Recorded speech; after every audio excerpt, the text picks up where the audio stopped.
રાજ્ય મંત્રીમંડળના પુનઃગઠન બાદ અંકલેશ્વરના ધારાસભ્ય ઇન્દ્રસિંહ પટેલને મંત્રી તરીકે સ્થાન મળતા સમગ્ર ભરૂચ જિલ્લામાં આનંદની લહેર પ્રસરી છે. ગાંધીનગરમાં ચાર્જ સંભાળ્યા બાદ ભરૂચ ખાતે ભવ્ય સ્વાગતનું આયોજન કરવામાં આવ્યું હતું. બોલાવ સર્કિટ હાઉસ ખાતે ઈશ્વરસિંહ પટેલ પહોંચતા જિલ્લા ભાજપ પ્રમુખ પ્રકાશ મોદી, પૂર્વ પ્રમુખ મારુતિસિંહ અટોદરિયા, ધારાસભ્ય રમેશભાઈ મિસ્ત્રી સહિતના અગ્રણીઓ અને કાર્યકરોએ ઢોલ નગારા અને ફૂલહારોથી તેમનું ઉલ્લાસપૂર્વક સ્વાગત કર્યું.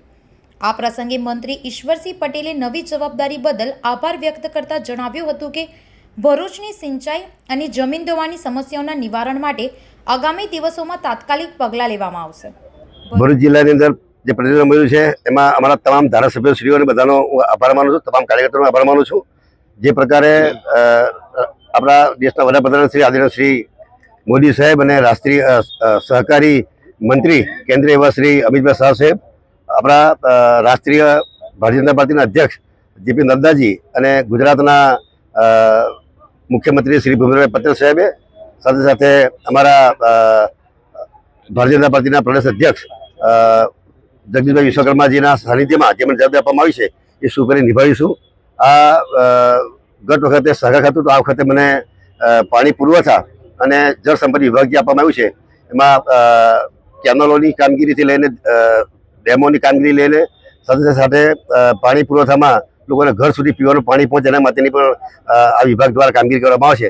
ત્યારે આ જ્યારે મારા પર વિશ્વાસ રાખીને જે કેન્દ્રીય નેતૃત્વએ મારા પર વિશ્વાસ રાખ્યો છે ત્યારે એ વિશ્વાસ અધિક્રમ રહેશે અને તમામ લોકોની જે સમસ્યાનું નિરાકરણ લાવવા માટે મારા પ્રયત્નો રહેશે. ઈશ્વરભાઈ, હાલની અંદર જે હાંસોટના જે પટ્ટો છે અને અંકલેશ્વરના પટ્ટા છે ત્યાં જમીનોનું ધોવાણ થાય છે, તો ત્યાં વોલનો કંઈક બંધાશે કે શું?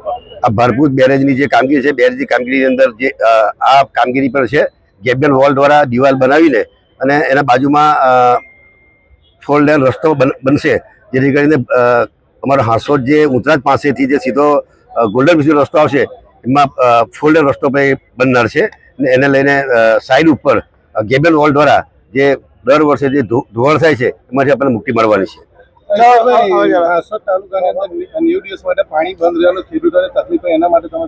1958 થી 1965 ગાળામાં જે સ્ટ્રક્ચરો બન્યા હતા અને જે તે વખતે બની ત્યારે 2400 ક્યુસેક કેનાલની કેપેસિટી હતી.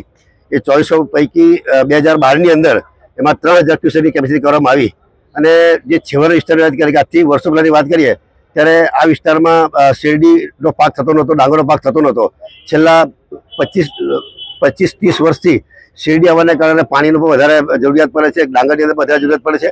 ત્યારે આ ચાલુ વર્ષે એમાં જે 3000ની કેપેસિટી છે એની જગ્યાએ 4100 ક્યુસેકની કેપેસિટી કરનાર છે, જેથી કરીને જે ઓલપાડ તાલુકો અને હાંસોટ અંકલેશ્વર તાલુકામાં જે વારાવાળા ફરી પાણી ચાલવું પડતું હતું, કારણ કે ઉપરથી જે પાણી આવતું હતું એ 3000 ક્યુસેક પાણી આવતું હતું, એને કારણે તકલીફ પડતી હતી. જે હવે પછીની જે કામગીરી થશે એ 4000 ક્યુસેકને લઈને ઓલપાડ તાલુકો એટલે સુરત જિલ્લામાં અને ભરૂચ જિલ્લામાં બંને તરફ ફૂલ કેપેસિટી પાણી આવશે, જેથી કરીને ખેડૂતોને ફાયદો થવાનો છે. અને વાત રહી 90 દિવસની, એ એટલા માટે કે જે જગ્યાએ અંડરગ્રાઉન્ડ કેનાલોમાંથી અંડરગ્રાઉન્ડ ખાડી હોય કે નદી હોય એમાંથી પાણી આવવાનું છે. ઉપરથી બ્રિજ બનીને, એટલે કે અમુક જગ્યા સાથિયા એવા બ્રિજ છે કે જે રીતના આપણે પુલ બ્રિજ ઉપરથી ગાડી લઈ જઈએ તે રીતના ઉપરથી પાણી જશે.